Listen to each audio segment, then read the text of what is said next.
السلام علیکم۔ پروگرام آئینہ کے ساتھ طاہر احمد بھٹی آپ کی خدمت میں حاضر ہے۔ بہت حسب حال اور صورتحال سے مطابقت رکھنے والا آج ہی آرٹیکل شائع ہوا ہے کالم ایاز امیر صاحب کا، اور عنوان ہے اس کا کہ مرض پیچیدہ ہے مگر لا علاج نہیں ہے۔ لکھتے ہیں کہ شعیب سڈل، جنہوں نے پولیس سروس میں اچھی نوکری کی ہے، ان کو حال ہی میں ایک کام سونپا گیا کہ موجودہ نصاب میں کیا اصلاح لائی جائے تاکہ اقلیتوں کے تحفظات دور ہو سکیں۔ اقلیتوں کی طرف سے یہ موقف سامنے آیا کہ نصاب کے بہت سے مضامین میں اسلامی تعلیمات کسی نہ کسی حوالے سے درج ہیں۔ ان کا کہنا تھا کہ ایسی تعلیمات کا اطلاق ان پر نہیں ہونا چاہیے۔ اس میں ایک جملہ میں عرض کر دوں کہ اسلامی تعلیمات بھی وہ جو اس زمانے کے جاہل ملائیت نے گھڑ کے اسلامی بنا کے اس وقت ان کو مجبور کیا ہوا ہے ٹیکسٹ بک بورڈ والوں کو کہ یہ ضرور اس میں شامل کریں۔ تو وہ ان کا کہنا ہے کہ اقلیتوں کا کہ اس کا اطلاق ان پر نہیں ہونا چاہیے۔ شعیب سڈل نے رپورٹ تیار کی جس میں یہ تجویز دی گئی کہ اسلامی تعلیمات کو اسلامیات کے مضمون تک محدود رکھا جائے اور دیگر مضامین مثلاً انگریزی یا تاریخ سے انہیں نکال دیا جائے۔ اس تجویز کا آنا تھا کہ رائے عامہ کے کچھ حصوں کی طرف سے ایک طوفان برپا ہو گیا۔ گورنر پنجاب نے اب کہا ہے کہ ایسی کسی تجویز پر عمل درآمد نہیں ہوگا۔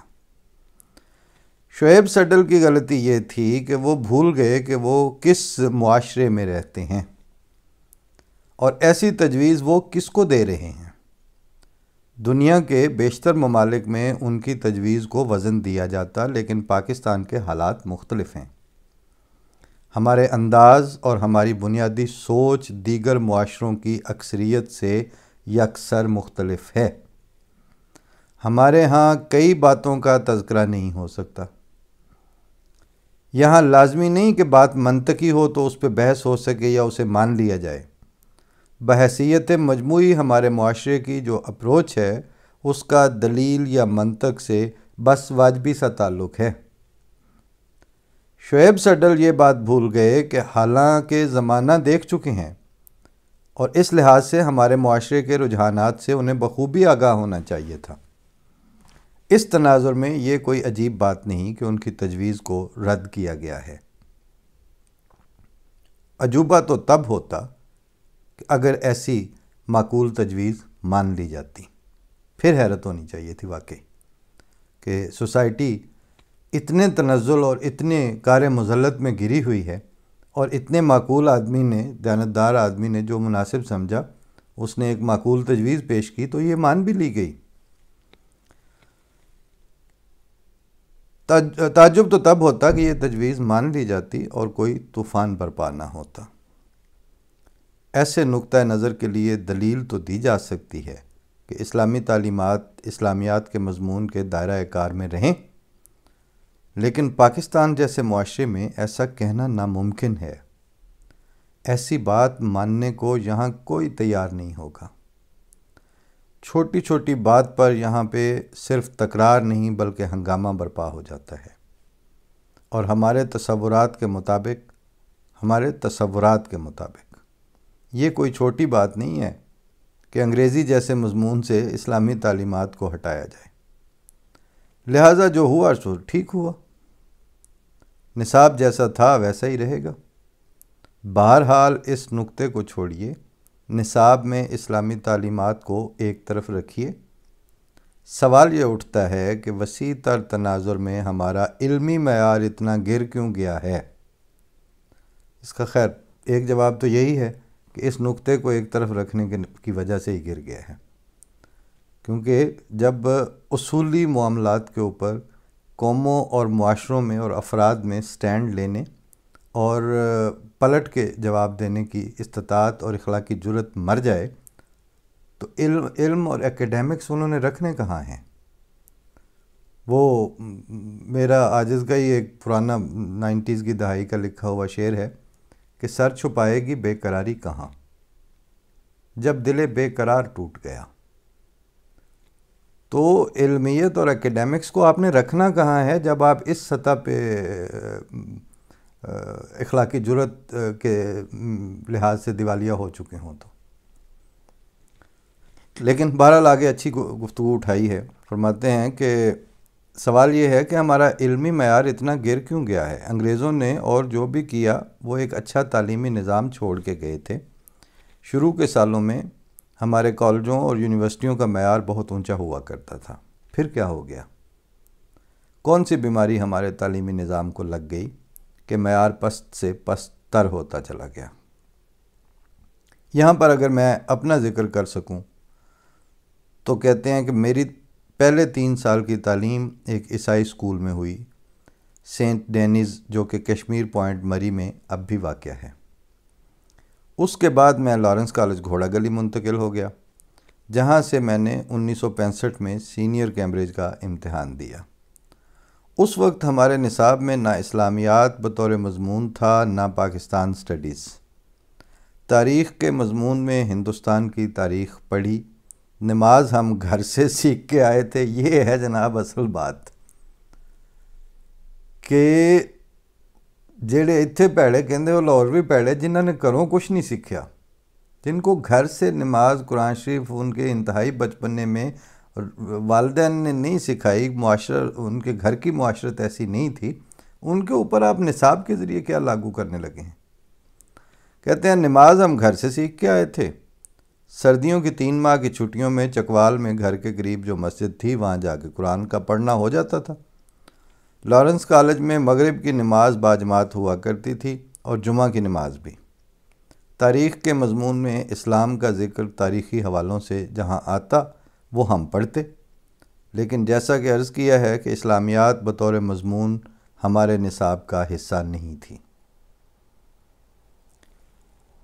اس سے کیا ہماری مسلمانی میں کوئی کمی آ گئی؟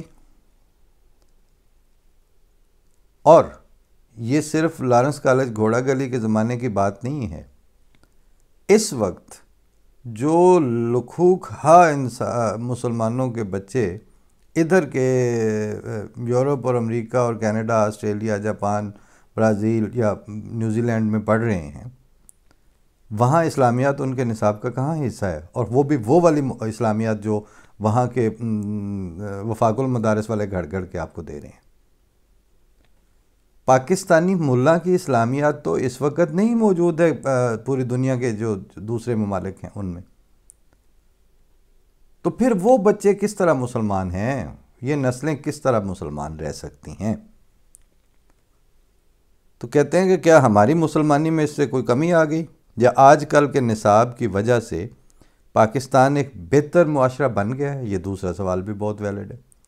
جب سے آپ نے نصاب پہ ملائیت مسلط کی ہے، اس وقت سے خاص طور پر اس وقت کے بعد سے اس مسلمانوں کی نسلوں کا بد دل ہو کر اسلامی تعلیمات سے دور ہونا، اور وہاں پر ایک منافق دہریت کا ایک پورا ڈایاسپورا پورے پاکستان میں جو پھیلا ہے، 4 صوبوں میں، پورے پاکستان میں، وہ تو اس کے بعد کی پیداوار ہے۔ تو دیا کیا ہے آپ کو اس نصابیات نے؟ اسلامیات کو تو چھوڑیں، اس نصابیات نے آپ کو کیا دیا ہے؟ ایسے سوالات غیر متعلق نہیں ہیں، یعنی وہ کہتے ہیں یہ میں کوئی irrelevant سوال نہیں اٹھا رہا آپ سے، لیکن پاکستان میں ان کا ذکر اشارے کنایوں میں تو ہو سکتا ہے، لیکن کھل کے بات کی جائے تو مسائل پیدا ہو جاتے ہیں۔ ہمارے رویے عجیب ہیں۔ آج ان کا بھی وہ ہمارے جو ہے نا، وہ میں بڑے شوق سے پڑھ کے سنا رہا ہوں۔ میں نے ایک دفعہ عرض کیا تھا نا کہ ایک جگہ وہ سیمینار ہو رہا تھا تو وہ بار بار کہہ رہے تھے کہ جی ہم ایسے ہو گئے تو میں نے کہا نہیں، آپ ہوئے، ہم نہیں ہوئے۔ تو ان کے ہمارے جو ہے وہ مجھے کافی اچھا لگ رہا ہے، کیونکہ کسی حد تک انہوں نے جو گند کیا ہوا ہے اس کو اون کر رہے ہیں۔ ہمارے رویے عجیب ہیں۔ 99 نہیں تو 98% آبادی یہاں مسلمانوں کی ہے، یعنی ایک بات یا ایک موضوع جس پر کوئی اختلاف نہیں ہونا چاہیے وہ پاکستان کے اسلامی وجود کا ہے۔ لیکن ہم دیکھتے کیا ہیں کہ یہاں چھوٹی چھوٹی باتوں پر تفرقہ اٹھ کھڑا ہوتا ہے، مذہب کی بات کی جاتی ہے تو نرمی سے نہیں بلکہ غصے اور بفرے ہوئے جذبات کے ساتھ۔ کئی ایسے گزرے ہیں جنہوں نے مذہب کے نام پہ ڈنڈے اٹھائے، طالبان کے ہم خیال لوگوں نے مذہب کے نام پر بندوقیں اٹھائیں۔ یہ ایک ماحول ہے جو پاکستان میں بن چکا ہے۔ یہ ایک ماحول ہے جو پاکستان میں بن چکا ہے۔ اب ایسے ماحول کو کوئی مسئلہ سمجھے تو یہ درس و تدریس سے جانے والا نہیں ہے۔ یہ ماحول کوٹ کوٹ کے ہمارے قومی مزاج کا حصہ بنا دیا گیا ہے۔ حکومتیں ہوں یا ادارے، ان کو بھی اس ماحول کا تابع ہونا پڑتا ہے۔ یہ ہے جناب عالیجا بات کہ حکومتیں ہوں یا ادارے، ان کو اب اس ماحول کا تابع ہونا پڑتا ہے، اصول کی بنیاد پر نہیں، بے اصولی کی ڈنڈے کے زور کے اوپر، اور اپنے ضمیر کی اور دل کی جو خواہش اور قلبی قبولیت کی بنیاد پر نہیں، بلکہ ایک خاص طرح کی اخلاقی جرت کے دیوالیے پن کی وجہ سے اب یہ قبول کیے بیٹھے ہیں۔ ریزن کوئی نہیں ہے اور عقل سلیم بھی نہیں مان رہی ہے۔ اب روح میں ان کے ایک بلبلاہٹ اور ایک اتھل پتھل مچی ہوئی ہے سب کے، یعنی ایاز امیر جیسے جو سین لکھنے والے ہیں وہ بھی، اور جو صابر شاکر ٹائپ ہیں وہ بھی، نہ ان کو آرام ہے نہ ان کو جھوٹ بول کے تسلی نہیں ہو رہی، ان کو سچ چھپا کے اور سچ کے اوپر پیرا دے کے ابھی تک تسلی نہیں ہو رہی، کیونکہ ان کو پتہ ہے کہ ہمیں جتنا سچ بولنا ہے وہ ہم نہیں بول پا رہے۔ کس کس کی مثالیں دی جائیں؟ متعدد بار دیکھ چکے ہیں کہ بھڑکے ہوئے جذبات کے سامنے حکومتوں کو گھٹنے ٹیکنے پڑے ہیں۔ معاشرہ ایسا بن چکا ہے کہ بات بات پر اپنے سے ہی الجھ پڑتا ہے، اپنے آپ سے ہی الجھ پڑتے ہیں۔ جیسے یہ ابھی ہوا نا، فرانس کا سفیر نکالتے وقت پاکستان میں جلاؤ گراؤ کر لیا، اور وہ کسی نے بالکل ٹھیک کہا کہ فرانس کی حکومت اب جلدی باز آ جائے، ورنہ اگلے احتجاج میں ہم پورا پاکستان جلا کے راکھ کر دیں گے۔ معاشرہ ایسا بن چکا ہے کہ بات بات پر اپنے سے ہی الجھ پڑتا ہے۔ دنیا کی دوڑ میں ہم بہت پیچھے ہوں گے، لیکن جذبات کے مقابلوں میں ہم سب سے آگے ہیں۔ جیسے کہا، ایسے رویے درس و تدریس سے نہیں جائیں گے۔ وقت گزرنے کے ساتھ ہی ان رویوں میں کچھ نرمی آ سکتی ہے۔ کچھ تو ایسا ہو کہ پاکستان کے بارڈر کھلیں، ہمسایہ ممالک کے ساتھ میل جول بڑھے، کچھ ان ممالک کے لوگ یہاں آئیں، کچھ یہاں کے لوگ وہاں جائیں۔ اگر میل جول کی سطح تھوڑی بلند ہو تو اس سے ذہن کھل سکتے ہیں۔ ذہن جب کھلیں تو پرانے تعصبات پگھلنے لگتے ہیں۔ آج کل تو چلیں، یہ کووڈ کی بیماری ہے، اندرون ملک ہی سفر کرنے سے ڈر لگتا ہے، باہر جانا تو دور کی بات ہو گئی۔ لیکن جب اس بیماری کا خطرہ تھوڑا کم ہو تو امید رکھنی چاہیے کہ پرانے رویوں میں کچھ نہ کچھ فرق پڑے گا، اور ہمسایہ ممالک کے ساتھ آنا جانا تھوڑا سہل ہو جائے تو اس سے مزید فرق پڑے گا۔ ایک تو کم بخت افغانستان کی صورتحال ہے۔ وہاں جو آگ بھڑکی اور جو آتش فشاں پھٹا، اس سے افغانستان نے تو تباہ ہونا ہی تھا، لیکن ہماری غلطیوں اور بڑکوں کی وجہ سے ہم بھی اس آگ سے بہت متاثر ہوئے۔ افغانستان میں جلد امن قائم نہیں ہو سکے گا، لیکن بھارت کے ساتھ تعلقات بہت بہتر ہو سکتے ہیں۔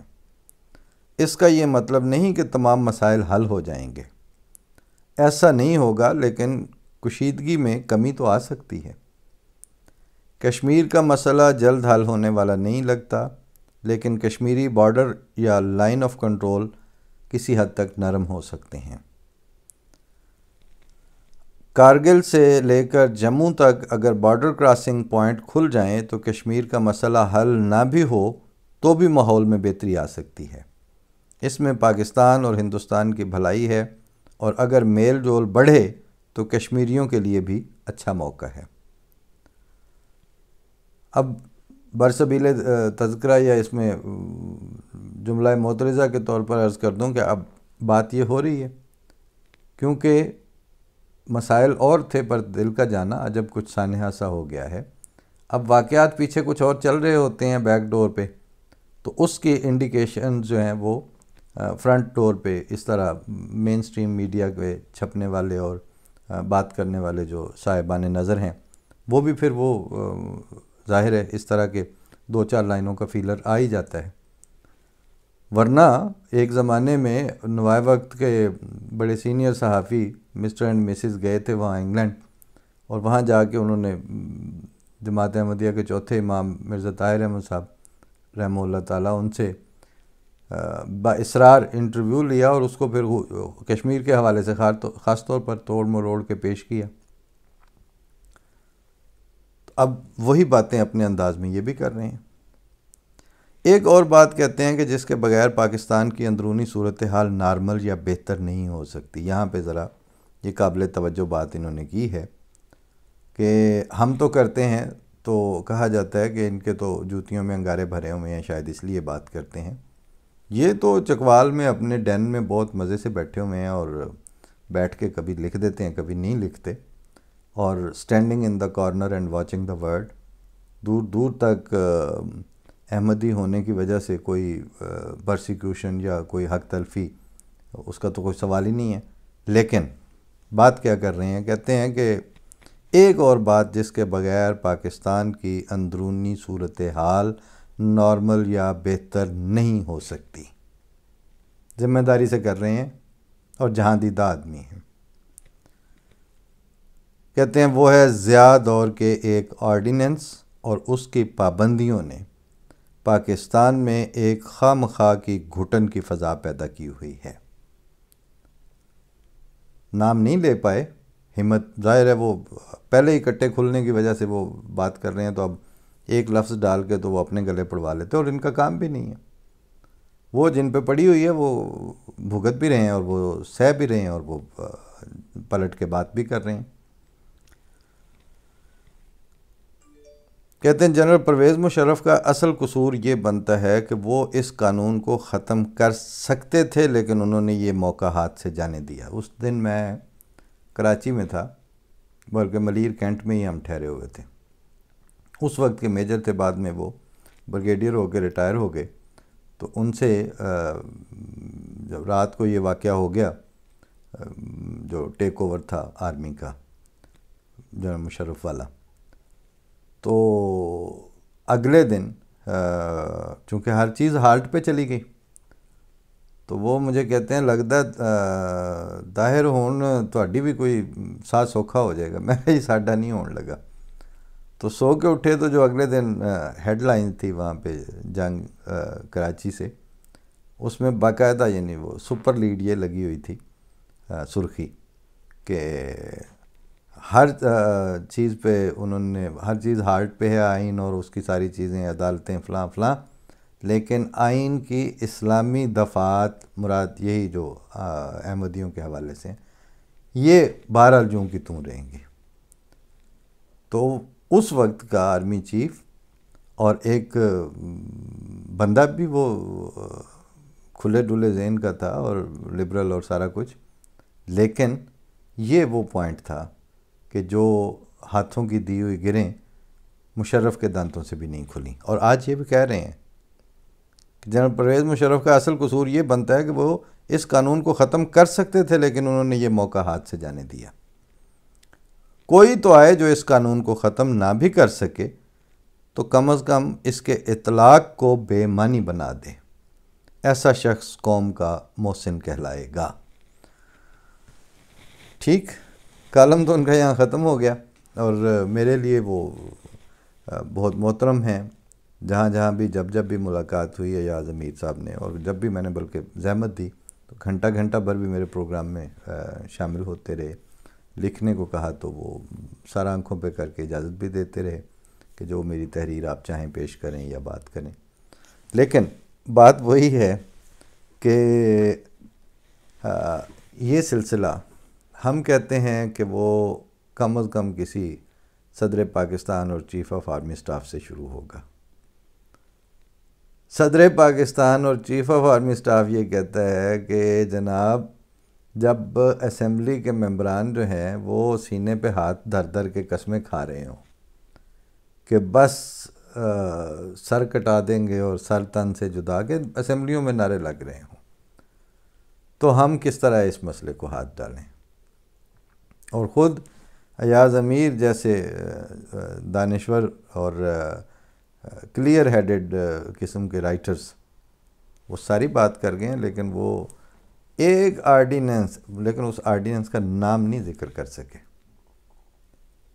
ایک دفعہ قائد اعظم یونیورسٹی میں انٹرنیشنل ریلیشنز کی کلاس میں، اور یہ بہت پرانی بات ہے ہمارے یعنی ہم تو ابھی اس وقت اسکول کالج میں تھے، لیکن پروفیسر بشیر طاہر اور یہ لوگ اس وقت اسٹوڈنٹس ہوا کرتے تھے آئی آر کے، تو کہتے ہیں ہمارے ٹیچر نے، پروفیسر نے، فارن پالیسی کا جو استاد تھا، اس نے وہ باتیں پڑھاتے پڑھاتے کہا کہ دنیا کے فلاں فلاں ممالک جن کی آزادی میں سر ظفر اللہ خان کا رول تھا اور بالکل ان کی مرہون منت تھی وہ آزادی، تو ان ملکوں میں سے لیبیا اور تیونس کا ذکر کیا کہ ان میں سے بعض ممالک نے اپنی یوم آزادی کے دن جو بچے پیدا ہوئے ان کے نام اکثر والدین نے پاکستانی وزیر خارجہ کے نام پر رکھے، اور یہ آرٹیکل بھی انہوں نے کہیں چھپا تھا اس زمانے میں، دی مسلم وغیرہ میں، تو اس کا ایکسٹریکٹ پڑھ کے سنایا۔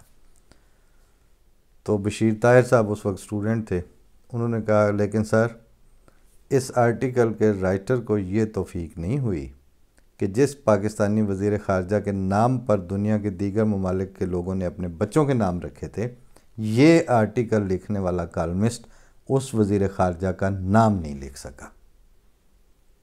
یہ ہوتی ہیں ضیاء الحق کی تھریٹس، جن کے سامنے جب ایک دفعہ معاشرہ گھٹنے ٹیکتا ہے اور ذوالفقار علی بھٹو جیسے جو جہاں دیدگی ہے وہ کم نظری کے کار مذلت میں گرتی ہے، تو اس کے بعد آپ کا سوشل اور پولیٹیکل سسٹم، آپ کے دانشور، آپ کے رائٹرز، ایون آپ کے آرٹسٹ، آپ کے سنگرز، آپ کے ڈرامہ رائٹرز، یہ سارے کے سارے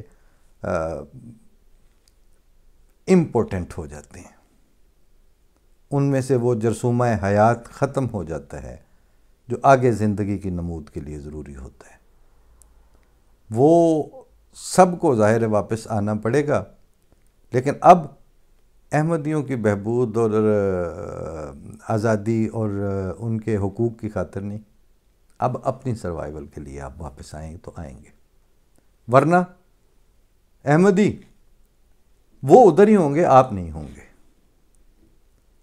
انہوں نے تو وہ میر انیس کے ایک مرثیے میں نے پڑھا کہ لی سانس جس نے رشتہ شاہی کو توڑ کر اور جس نے کلائی موت کی رکھ دی مروڑ کر، وہ اس زمانے میں جس نے کلائی موت کی رکھ دی مروڑ کر وہ ہم ہیں، وہ احمدی ہیں، کیونکہ آپ نے تو دیکھ لیا کہ بڑے بڑے نام لینے سے خوف زدہ ہیں، ہم تو منہ پہ آنکھوں میں آنکھیں ڈال کے کہہ رہے ہیں کہ بھائی ہم ہیں اور ہم رہیں گے، اپنی کسی ذاتی بڑائی اور کسی ذہنی تکبر کی بنیاد پر نہیں، بلکہ کتب اللہ لا اغلب بننا انا و رسولی کے وعدے کی برکت سے اور اس کی طاقت سے۔ اللہ توفیق دے آپ کو بھی بات سمجھنے کی، علاج اب یہی ہے، کیونکہ میں تو کہتا ہوں، تو آپ کو لگتا ہوگا بعض نان احمدی آڈینس کو کہ اپنا دھڑا کٹ رہا، ایاز امیر کا دھڑا میرا دھڑا نہیں ہے، لیکن بات یہ بھی وہی کر رہے ہیں۔ ایک وہ غلطی کی جب تک آپ اصلاح نہیں کرتے، اس کو غیر متعلق اور بے عمل کر کے نہیں رکھتے، آپ کی سوسائٹی اس کوڑ سے اور اس کی زہریلی لہروں سے اب نجات نہیں پا رہی، نہیں پا سکے گی۔ اللہ توفیق دے۔